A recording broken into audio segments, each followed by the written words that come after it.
अथ श्री आदित्य कवचम विनियोगः। ओम अस्य श्रीमद् आदित्य कवच स्तोत्र महामंत्रस्य याज्ञवल्क्यो महर्षिः अनुष्टुप् जगते छन्दसि घृणिरिति बीजं सूर्य इति शक्तिः आदित्य इति कीलकं श्री सूर्यनारायण प्रीत्यर्थे जपे विनियोगः। उदयाचलमागत्य वेदरूपमनामयम् तुष्टावपरया भक्त्या वालखिल्यादिभिर्वृतम् देवासुरैः सदा वन्द्यम् ग्रहैश्च परिवेष्टितम् ध्यायन्निस्तुवन् पठन्नाम यः सूर्यकवचम् सदा घृणिः पातु शिरोदेशम् सूर्यः फालम् च पातु मे आदित्यो लोचने पातु श्रुति पातु प्रभाकरः घ्राणं पातु सदा भानुः अर्कः पातु मुखं तथा जिह्वां पातु जगन्नाथः कण्ठं पातु विभावसुः स्कन्धौ ग्रहपतिः पातु भुजौ पातु प्रभाकरः अहस्करः पातु हस्तौ हृदयं पातु भानुमान् मध्यं च पातु सप्ताश्वौ नाभिं पातु नभोमणिः द्वादशात्मा कटिं पातु सविता पातु सृक्किणी ऊरो पातु सुरश्रेष्ठो जानुनी पातु भास्करः जङ्घे पातु च मार्तण्डो गलं पातु त्विषाम्पतिः पादौ ब्रध्नः सदा पातु मित्रोऽपि सकलं वपुः वेदत्रयात्मकः स्वामिन् नारायण जगत्पते अयातयामं तं किञ्चिद् वेदरूपः प्रभाकरः स्तोत्रेणानेन सन्तुष्टो वालखिल्यादिभिर्वृतः साक्षाद्वेदमयो देवो रथारूढः समागतः तं दृष्ट्वा सहसोत्थाय दण्डवत् प्रणमन् भुवि कृताञ्जलिपुटो भूत्वा सूर्यस्याग्रे स्थितस्तदा वेदमूर्तिर्महाभागो ज्ञानदृष्टिर्विचार्य च ब्रह्मणा स्थापितं पूर्वं यातयाम विवर्जितं सत्त्वप्रधानं शुक्लाख्यं वेदरूपमनामयं शब्दब्रह्ममयं वेदं सत्कर्म ब्रह्मवाचकं मुनिमध्यापयामास प्रथमं सविता स्वयं तेन प्रथमदत्तेन वेदेन परमेश्वरः याज्ञवल्क्यो मुनिश्रेष्ठः कृतकृत्यो भवत्तदा ऋगादिसकलान् वेदान् ज्ञातवान् सूर्यसन्निधौ इदं प्रोक्तं महापुण्यं पवित्रं पापनाशनं यः पठेत् शृणुयाद्वापि सर्वपापः प्रमुच्यते वेदार्थज्ञानसम्पन्नः सूर्यलोकमवाप्नुयात् उदयाचलमागत्य वेदरूपमनामयम् तुष्टावपरया भक्त्या वालखिल्यादिभिर्वृतम् देवासुरैः सदा वन्द्यम् ग्रहैश्च परिवेष्टितम् ध्यायन्निस्तुवन् पठन्नाम यः सूर्यकवचम् सदा घृणिः पातु शिरोदेशम् सूर्यः फालं च पातु मे आदित्यो लोचने पातु श्रुति पातु प्रभाकरः घ्राणं पातु सदा भानुः अर्कः पातु मुखं तथा जिह्वां पातु जगन्नाथः कण्ठं पातु विभावसुः स्कन्धौ ग्रहपतिः पातु भुजौ पातु प्रभाकरः अहस्करः पातु हस्तौ हृदयं पातु भानुमान् मध्यं च पातु सप्ताश्वौ नाभिं पातु नभोमणिः द्वादशात्मा कटिं पातु सविता पातु सृक्किणी ऊरो पातु सुरश्रेष्ठो जानुनी पातु भास्करः जङ्घे पातु च मार्तण्डो गलं पातु त्विषाम्पतिः पादौ ब्रध्नः सदा पातु मित्रोऽपि सकलं वपुः वेदत्रयात्मकः स्वामिन् नारायण जगत्पते अयातयामं तं किञ्चिद् वेदरूपः प्रभाकरः स्तोत्रेणानेन सन्तुष्टो वालखिल्यादिभिर्वृतः साक्षाद्वेदमयो देवो रथारूढः समागतः तं दृष्ट्वा सहसोत्थाय दण्डवत् प्रणमन् भुवि कृताञ्जलिपुटो भूत्वा सूर्यस्याग्रे स्थितस्तदा वेदमूर्तिर्महाभागो ज्ञानदृष्टिर्विचार्य च ब्रह्मणा स्थापितं पूर्वं यातयामविवर्जितं सत्त्वप्रधानं शुक्लाख्यं वेदरूपमनामयं शब्दब्रह्ममयं वेदं सत्कर्म ब्रह्मवाचकं मुनिमध्यापयामास प्रथमं सविता स्वयं तेन प्रथमदत्तेन वेदेन परमेश्वरः याज्ञवल्क्यो मुनिश्रेष्ठः कृतकृत्यो भवत्तदा ऋगादिसकलान् वेदान् ज्ञातवान् सूर्यसन्निधौ इदं प्रोक्तं महापुण्यं पवित्रं पापनाशनं यः पठेत् शृणुयाद्वापि सर्वपापः प्रमुच्यते वेदार्थज्ञानसम्पन्नः सूर्यलोकमवाप्नुयात् उदयाचलमागत्य वेदरूपमनामयं तुष्टावपरया भक्त्या वालखिल्यादिभिर्वृतं देवासुरैः सदा वन्द्यं ग्रहैश्च परिवेष्टितं ध्यायन्निस्तुवन् पठन्नाम यः सूर्यकवचं सदा घृणिः पातु शिरोदेशं सूर्यः फालं च पातु मे आदित्यो लोचने पातु श्रुति पातु प्रभाकरः घ्राणं पातु सदा भानुः अर्कः पातु मुखं तथा जिह्वां पातु जगन्नाथः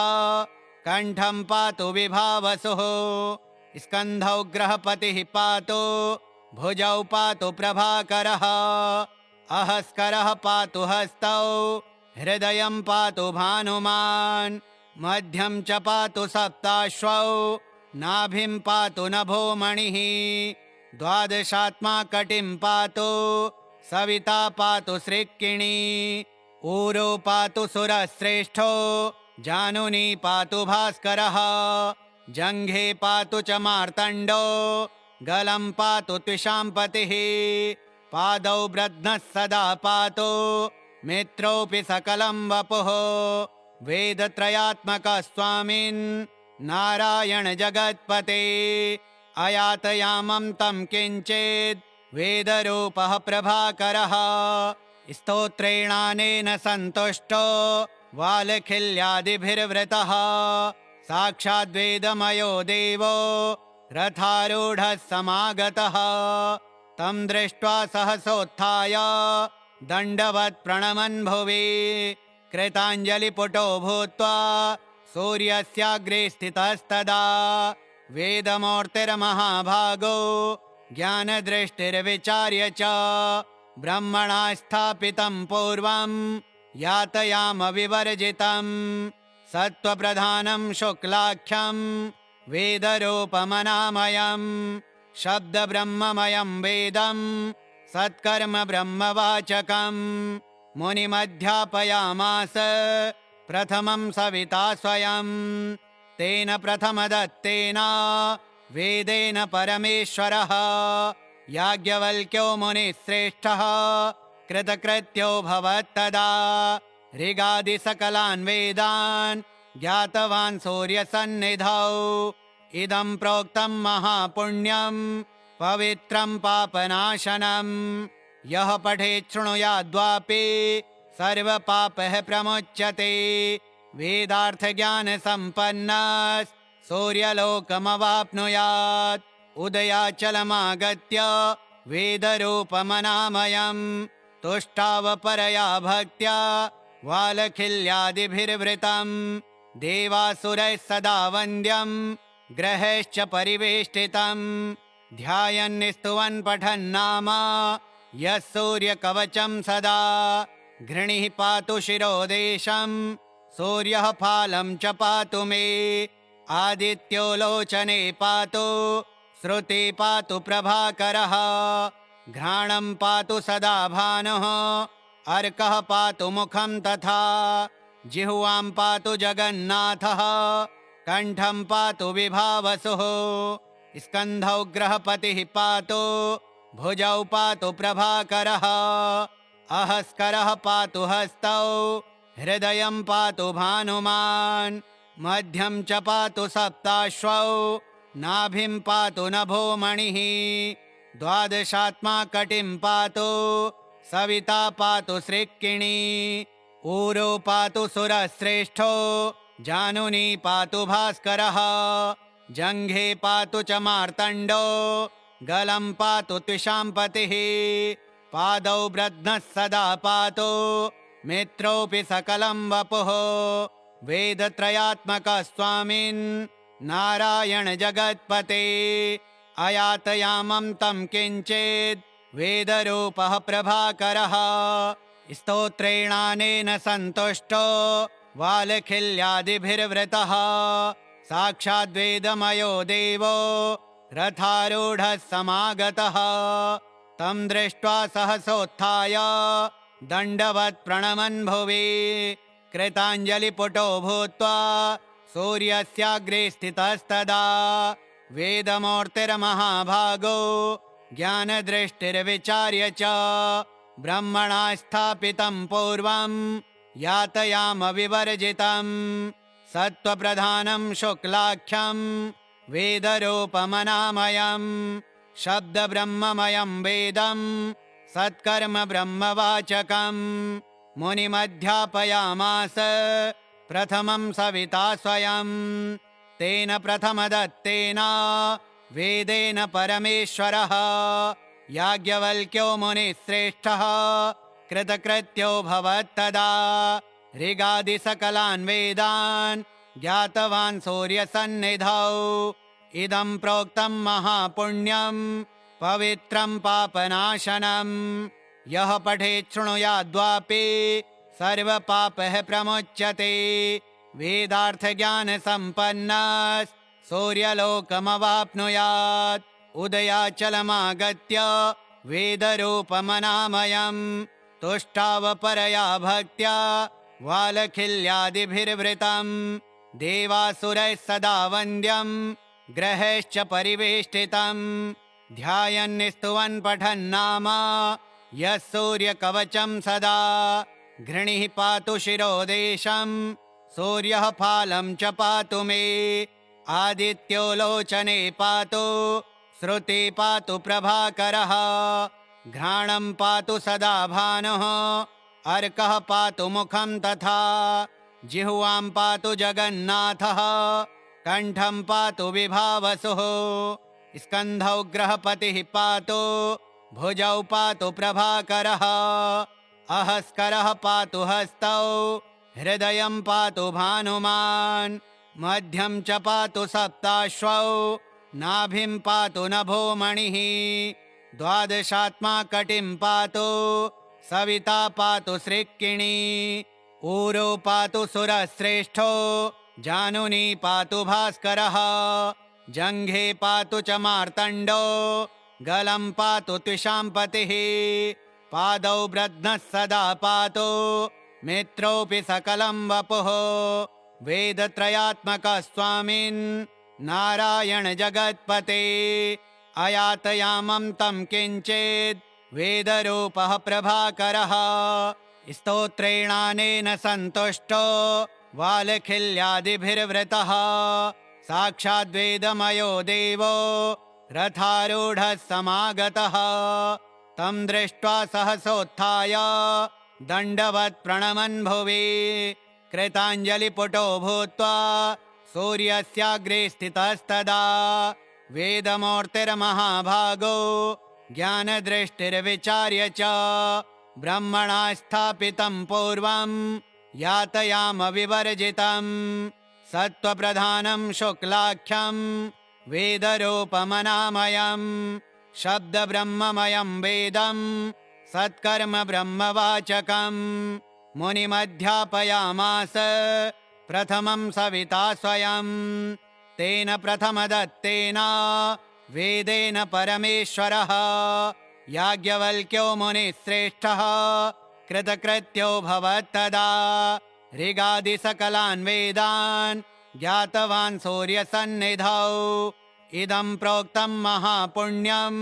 पवित्रं पापनाशनं यः पठेत् शृणुयाद्वापि सर्वपापः प्रमुच्यते वेदार्थज्ञानसम्पन्नः सूर्यलोकमवाप्नुयात् उदयाचलमागत्य वेदरूपमनामयम् तुष्टावपरया भक्त्या वालखिल्यादिभिर्वृतम् देवासुरैः सदा वन्द्यम् ग्रहैश्च परिवेष्टितम् ध्यायन्निस्तुवन् पठन्नाम यः सूर्यकवचं सदा घृणिः पातु शिरोदेशम् सूर्यः फालं च पातु मे आदित्यो लोचने पातु श्रुति पातु प्रभाकरः घ्राणं पातु सदा भानुः अर्कः पातु मुखं तथा जिह्वां पातु जगन्नाथः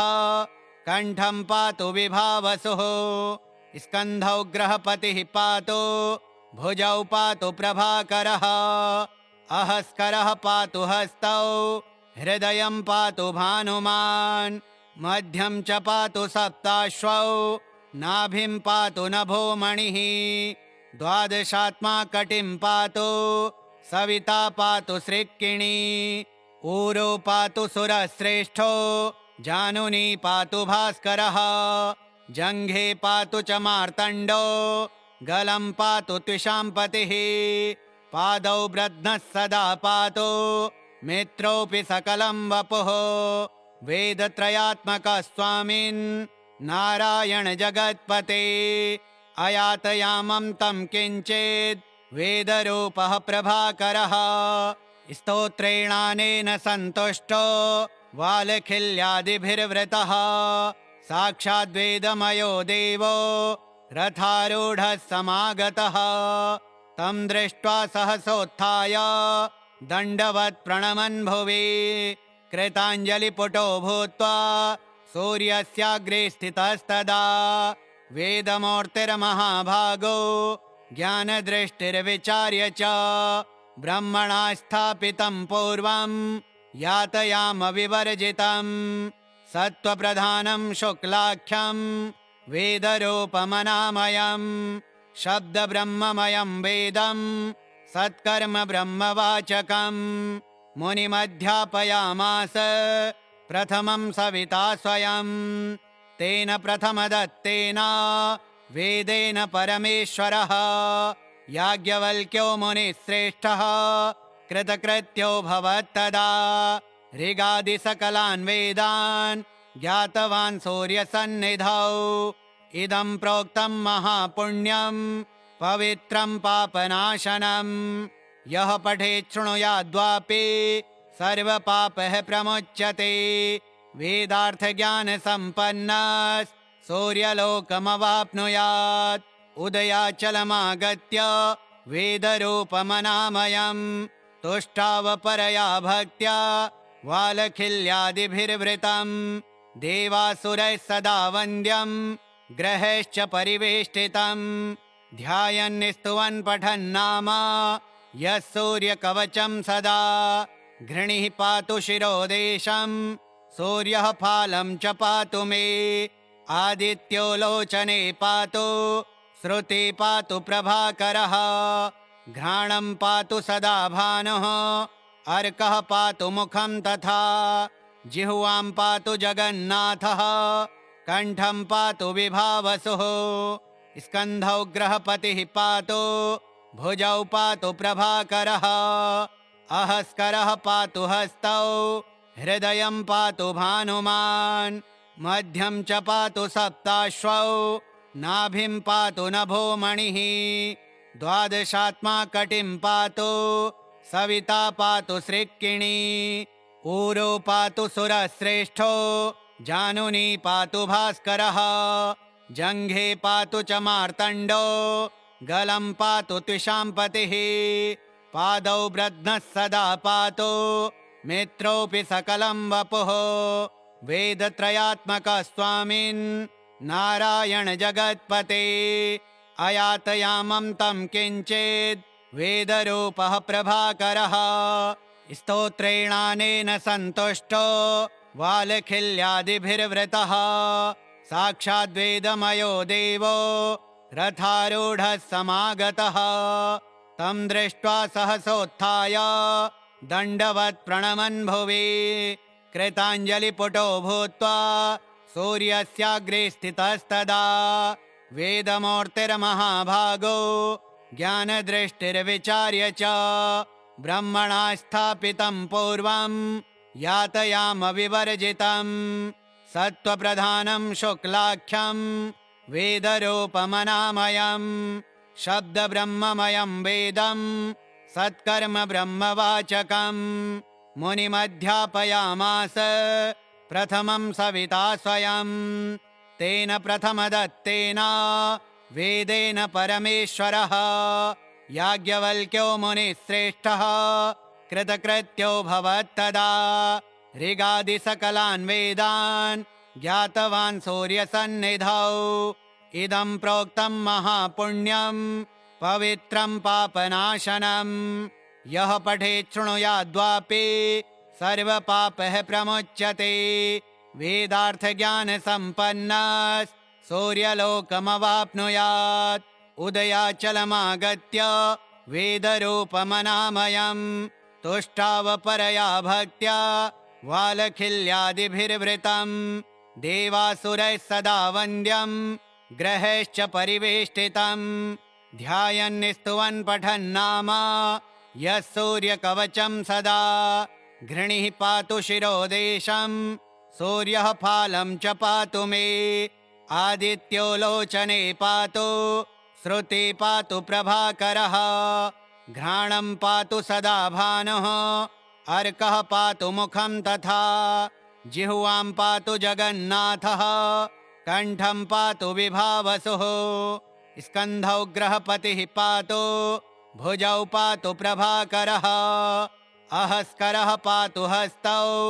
हृदयं पातु भानुमान् मध्यं च पातु सप्ताश्वौ नाभिं पातु नभोमणिः द्वादशात्मा कटिं पातु सविता पातु सृक्किणी ऊरो पातु सुरश्रेष्ठो जानुनी पातु भास्करः जङ्घे पातु च मार्तण्डो गलं पातु त्विषाम्पतिः पादौ ब्रध्नः सदा पातु मित्रोऽपि सकलं वपुः वेदत्रयात्मकः स्वामिन् नारायण जगत्पते अयातयामं तं किञ्चित् वेदरूपः प्रभाकरः स्तोत्रेणानेन सन्तुष्टो वालखिल्यादिभिर्वृतः साक्षाद्वेदमयो देवो रथारूढः समागतः तं दृष्ट्वा सहसोत्थाय दण्डवत् प्रणमन् भुवि कृताञ्जलिपुटो भूत्वा सूर्यस्याग्रे स्थितस्तदा वेदमूर्तिर्महाभागो ज्ञानदृष्टिर्विचार्य च ब्रह्मणा स्थापितं पूर्वं यातयामविवर्जितं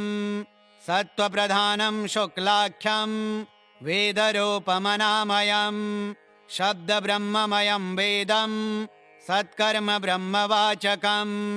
मुनिमध्यापयामास प्रथमं सविता स्वयं तेन प्रथमदत्तेन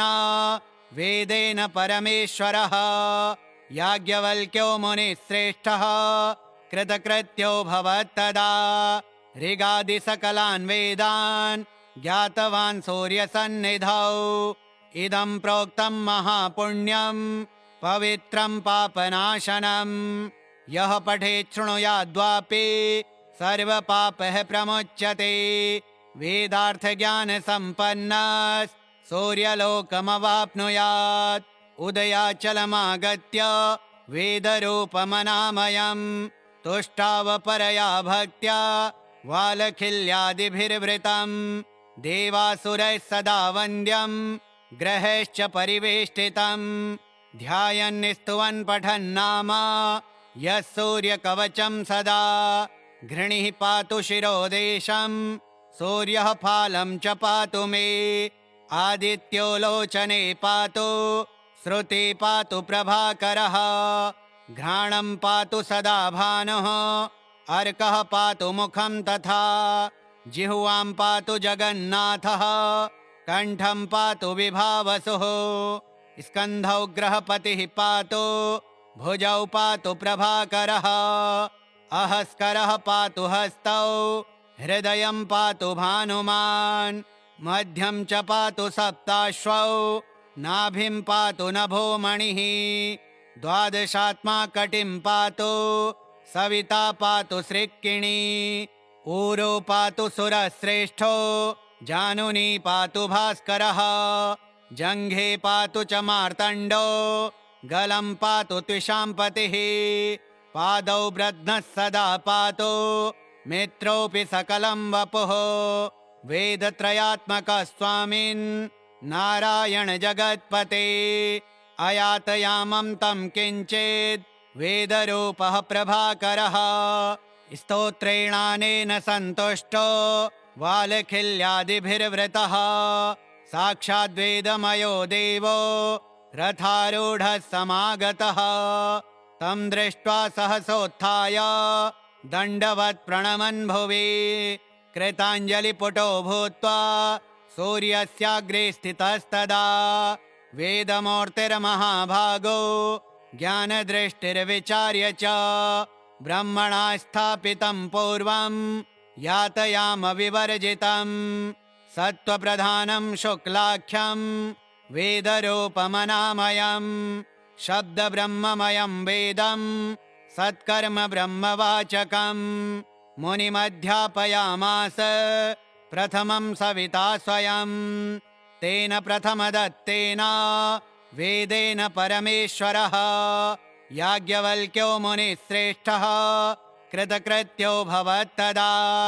ऋगादिसकलान् वेदान् ज्ञातवान् सूर्यसन्निधौ इदं प्रोक्तं महापुण्यं पवित्रं पापनाशनं यः पठेत् शृणुयाद्वापि सर्वपापः प्रमुच्यते वेदार्थज्ञानसम्पन्नः सूर्यलोकमवाप्नुयात् उदयाचलमागत्य वेदरूपमनामयं तुष्टावपरया भक्त्या वालखिल्यादिभिर्वृतं देवासुरैः सदा वन्द्यं ग्रहैश्च परिवेष्टितं ध्यायन्निस्तुवन् पठन्नाम यः सूर्यकवचं सदा घृणिः पातु शिरोदेशं सूर्यः फालं च पातु मे आदित्यो लोचने पातु श्रुति पातु प्रभाकरः घ्राणं पातु सदा भानुः अर्कः पातु मुखं तथा जिह्वां पातु जगन्नाथः कण्ठं पातु विभावसुः स्कन्धौ ग्रहपतिः पातु भुजौ पातु प्रभाकरः अहस्करः पातु हस्तौ हृदयं पातु भानुमान् मध्यं च पातु सप्ताश्वौ नाभिं पातु नभोमणिः द्वादशात्मा कटिं पातु सविता पातु सृक्किणी ऊरो पातु सुरश्रेष्ठो जानुनी पातु भास्करः जङ्घे पातु च मार्तण्डो गलं पातु त्विषाम्पतिः पादौ ब्रध्नः सदा पातु मित्रोऽपि सकलं वपुः वेदत्रयात्मकः स्वामिन् नारायण जगत्पते अयातयामं तं किञ्चित् वेदरूपः प्रभाकरः स्तोत्रेणानेन सन्तुष्टो वालखिल्यादिभिर्वृतः साक्षाद्वेदमयो देवो रथारूढः समागतः तं दृष्ट्वा सहसोत्थाय दण्डवत् प्रणमन् भुवि कृताञ्जलिपुटो भूत्वा सूर्यस्याग्रे स्थितस्तदा वेदमूर्तिर्महाभागो ज्ञानदृष्टिर्विचार्य च ब्रह्मणा स्थापितं पूर्वं यातयाम विवर्जितं सत्त्वप्रधानं शुक्लाख्यं वेदरूपमनामयं शब्दब्रह्ममयं वेदं सत्कर्म ब्रह्मवाचकं मुनिमध्यापयामास प्रथमं सविता स्वयं तेन प्रथमदत्तेन वेदेन परमेश्वरः याज्ञवल्क्यो मुनिश्रेष्ठः कृतकृत्यो भवत्तदा ऋगादिसकलान् वेदान् ज्ञातवान् सूर्यसन्निधौ इदं प्रोक्तं महापुण्यं पवित्रं पापनाशनं यः पठेत् शृणुयाद्वापि सर्वपापः प्रमुच्यते वेदार्थज्ञानसम्पन्नः सूर्यलोकमवाप्नुयात् उदयाचलमागत्य वेदरूपमनामयं तुष्टावपरया भक्त्या वालखिल्यादिभिर्वृतं देवासुरैः सदा वन्द्यं ग्रहैश्च परिवेष्टितं ध्यायन्निस्तुवन् पठन्नाम यः सूर्यकवचं सदा घृणिः पातु शिरोदेशं सूर्यः फालं च पातु मे आदित्यो लोचने पातु श्रुति पातु प्रभाकरः घ्राणं पातु सदा भानुः अर्कः पातु मुखं तथा जिह्वां पातु जगन्नाथः कण्ठं पातु विभावसुः स्कन्धौ ग्रहपतिः पातु भुजौ पातु प्रभाकरः अहस्करः पातु हस्तौ हृदयं पातु भानुमान् मध्यं च पातु सप्ताश्वौ नाभिं पातु नभोमणिः द्वादशात्मा कटिं पातु सविता पातु सृक्किणी ऊरो पातु सुरश्रेष्ठो जानुनी पातु भास्करः जङ्घे पातु च मार्तण्डो गलं पातु त्विषाम्पतिः पादौ ब्रध्नः सदा पातु मित्रोऽपि सकलं वपुः वेदत्रयात्मकः स्वामिन् नारायण जगत्पते अयातयामं तं किञ्चिद् वेदरूपः प्रभाकरः स्तोत्रेणानेन सन्तुष्टो वालखिल्यादिभिर्वृतः साक्षाद्वेदमयो देवो रथारूढः समागतः तं दृष्ट्वा सहसोत्थाय दण्डवत् प्रणमन् भुवि कृताञ्जलिपुटो भूत्वा सूर्यस्याग्रे स्थितस्तदा वेदमूर्तिर्महाभागो ज्ञानदृष्टिर्विचार्य च ब्रह्मणा स्थापितं पूर्वं यातयाम विवर्जितं सत्त्वप्रधानं शुक्लाख्यं वेदरूपमनामयं शब्दब्रह्ममयं वेदं सत्कर्म ब्रह्मवाचकं मुनिमध्यापयामास प्रथमं सविता स्वयं तेन प्रथमदत्तेन वेदेन परमेश्वरः याज्ञवल्क्यो मुनिश्रेष्ठः कृतकृत्यो भवत्तदा ऋगादिसकलान् वेदान् ज्ञातवान् सूर्यसन्निधौ इदं प्रोक्तं महापुण्यं पवित्रं पापनाशनं यः पठेत् शृणुयाद्वापि सर्वपापः प्रमुच्यते वेदार्थज्ञानसम्पन्नः सूर्यलोकमवाप्नुयात् श्रीस्कन्दपुराणे गौरीखण्डे आदित्यकवचं श्री आदित्यार्पणमस्तु।